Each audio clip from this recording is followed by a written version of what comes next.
Hello बच्चों, प्रश्न को पढ़ते हैं कि माध्य की कोई दो विशेषताएं लिखिएगा। समांतर माध्य की दो विशेषताएं हमें लिखना है, जबकि समांतर माध्य की बहुत सारी विशेषताएं होती हैं, लेकिन हमें यहाँ पर दो विशेषताओं का उल्लेख करना है। तो नंबर एक, हम जानते हैं कि नंबर एक इसकी हम मुख्य अवधारणा को समझ लेते हैं कि समांतर माध्य क्या होता है।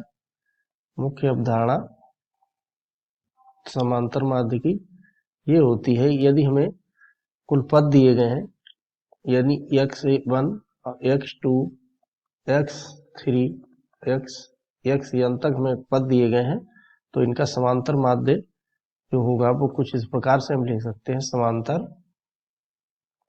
समांतर माध्य बराबर, इसको हम x से प्रदर्शित कर देते तो यहाँ होगा कुल पदों का योग, यानी सिग्मा x i और बटे जो पदों की संख्या है n, इसको हम लिख सकते हैं यहाँ से x1 plus x2 plus x3 और प्लस जितने पद हैं सभी का योग और कुल पदों की संख्या से भाग दे देते हैं, तो हमें समांतर माध्य प्राप्त होता है।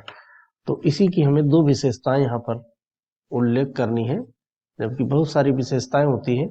तो मुख्यतः हम पहली विशेषता इस प्रकार से लिखते हैं और उसको समझते हैं। तो समांतर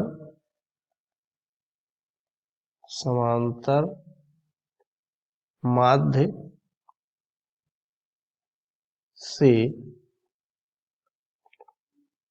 प्राप्त विचलनों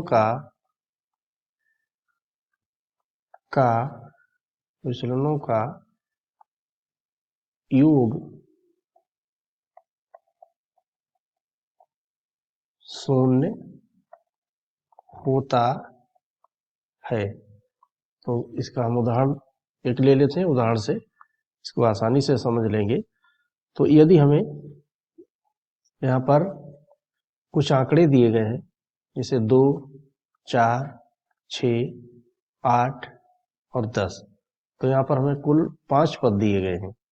तो इसका जो समांतर माध्य होगा, यानी x बार हम इसको लिखेंगे, तो कुल पदों का योग अर्थात 2 प्लस 4 प्लस 6 प्लस 8 प्लस 10 और बटे में यहाँ पर 5 कर देंगे, तो यहाँ पर जो इसका टोटल आता है, योग आता है, वो 30 है। 30 बटे 5 अर्थात 6 समांतर माध्य में प्राप्त हो गया है। तो यहाँ से इसका हम जब माध्य निकालेंगे, विचलन निकालेंगे, यानी x जो कुल जो पद हैं वो x को मान ले, हम x बराबर दिए हैं यहाँ से xi, तो यहाँ से हम इस प्रकार से इसको लिखेंगे, तो घटाएंगे यहाँ से, यानी 2 माइनस 6 कामा 4 माइनस 6 और 6 माइनस 6 ये विचलन है यहाँ से, और 8 माइनस 6 कामा 10 माइनस 6, तो यहाँ से हमें प्राप्त होगा -4 कामा माइनस के 2 कामा 0 कामा 2 प्लस के 4। तो यहाँ पर हम देखते हैं इनका जो हम योग निकालेंगे तो वो 0 प्राप्त होगा, यानी -4 -2 प्लस 0 प्लस 2 प्लस 4 बराबर यहाँ पर हमें 0 प्राप्त होता है। तो ये पहली विशेषता हो गई। इसी प्रकार हम दूसरी विशेषता का उल्लेख इसमें करते हैं। यहाँ से यदि दूसरी विशेषता होती है, यदि जो आंकड़े दिए गए हैं, अर्थात यदि प्रत्येक पद से किसी निश्चित संख्या को जोड़ने अथवा घटाने अथवा किसी संख्या से भाग या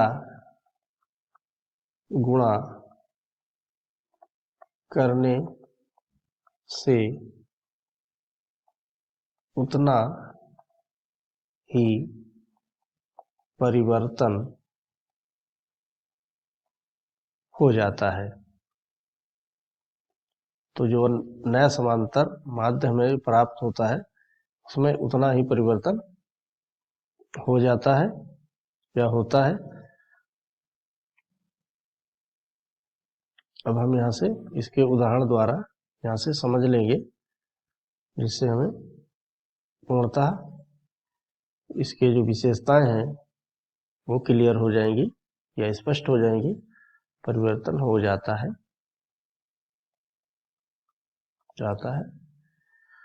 तो यहाँ से हम किसी संख्या से जोड़ने, तो मान लेते हैं दो संख्या इसमें जोड़ दी जाए, जो पद हैं उनमें दो जोड़ने से, तो जोड़ने पर हमें नए पद क्या मिलेंगे वो देखते हैं।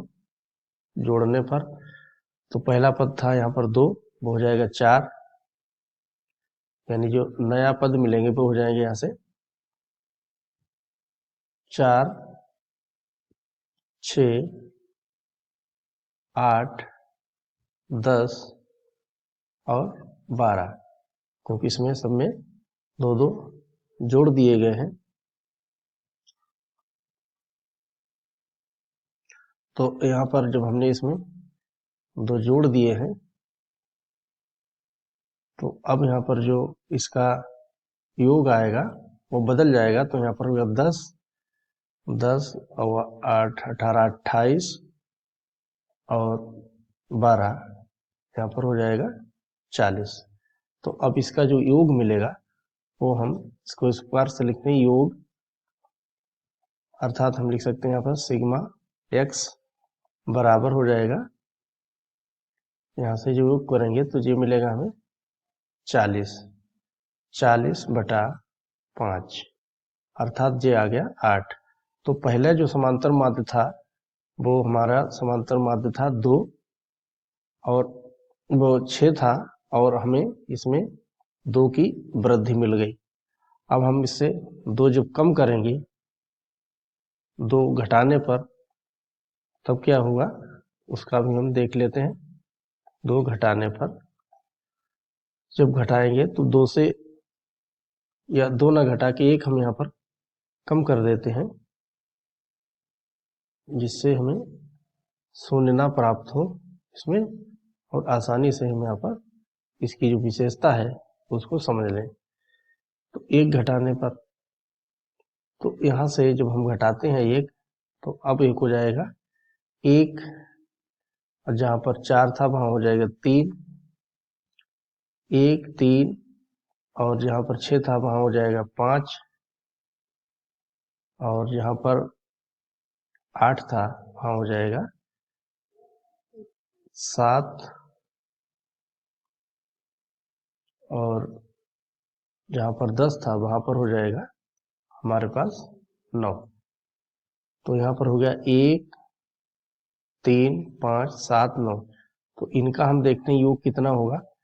इनका भी योग जब करेंगे अर्थात सिग्मा x हम प्राप्त करते हैं, तो यहाँ से हमें मिलेगा जे 25 हो जाएगा। देखते हैं यहाँ से 1, 3, 4, 5, 9, 7, 16 और 9, 25, तो 25 हो गया। और इसका जो समांतर माध्य होगा यानी x बार, हम इसको जब लिखेंगे तो जो है 25 बटे 5, तो ये यहाँ पर आ गया हमारा 5। तो अब हम देखते हैं कि पहले 6 था, अब इस 1 कम हो गया, तो जो समांतर माध्य था वो 1 कम हो गया।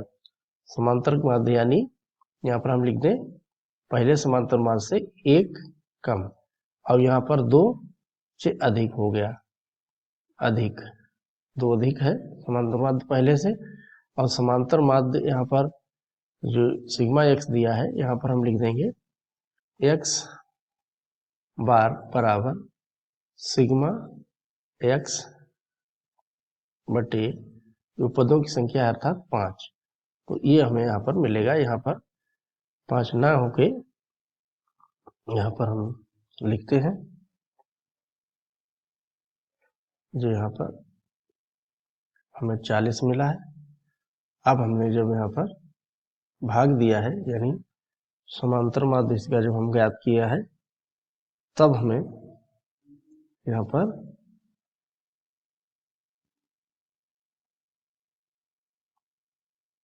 ये प्राप्त होता है। अब हम रख देंगे यहाँ पर 40/5, तब 8 प्राप्त होता है, जो कि यहाँ से 2 + 6 लिख सकते हैं। तो यहाँ से ये वाला तो अधिक था। अब हम इसमें 2 से घटाने या गुणा करने पर दिखा देते हैं। तो जब 2 से गुणा करेंगे, 2 से गुणा करने पर पदों की स्थिति क्या हो जाएगी? गुणा करने पर 2 से जब गुणा करेंगे तो यहाँ पर हो जाएगा जो 2 था वो 4 हो जाएगा, यानी 4, 8, 12 और 16, 20। तो अब जो इसका जो योग आएगा वो यहाँ से हमें प्राप्त होता है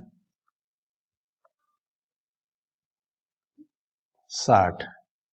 अब हमें योग इसका 60 प्राप्त होता है।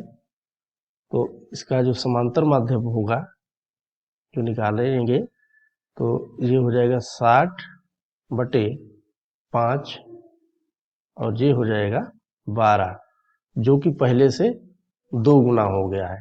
तो 2 से जब गुणा किया तो अब जो आया है वो 2 गुना समांतर माध्य है।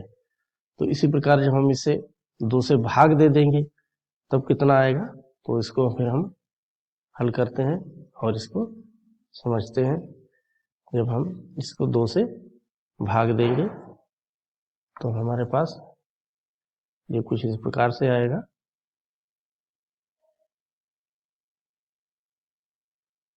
2 से जब भाग देंगे तो यहाँ पर आ जाएगा